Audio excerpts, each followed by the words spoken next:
తిరుపతిలో మైనర్ బాలికపై అత్యాచారానికి ఒడిగట్టాడు ఆటో డ్రైవర్. ఒక కాలేజీలో చదువుతున్న బాలికకు హాస్టల్ మారే క్రమంలో ఆ డ్రైవర్తో పరిచయం ఏర్పడింది. అయితే డబ్బు సాయం చేస్తానని నమ్మించి ఆమెను గదికి తీసుకెళ్లి ఘాతుకానికి పాల్పడ్డాడు ఆ ఆటో డ్రైవర్.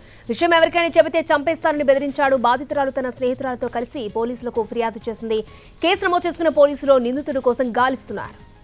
తిరుపతిలో మైనర్ బాలికపై అత్యాచారానికి ఒడిగట్టాడు ఆటో డ్రైవర్. కాలేజీలో చదువుకుంటున్న బాలికకు హాస్టల్ మారే క్రమంలో ఆ డ్రైవర్తో పరిచయం ఏర్పడింది. అయితే డబ్బు సాయం చేస్తానని నమ్మించి ఆమెను గదికి తీసుకెళ్లి ఘాతుకానికి పాల్పడ్డాడు ఆటో డ్రైవర్.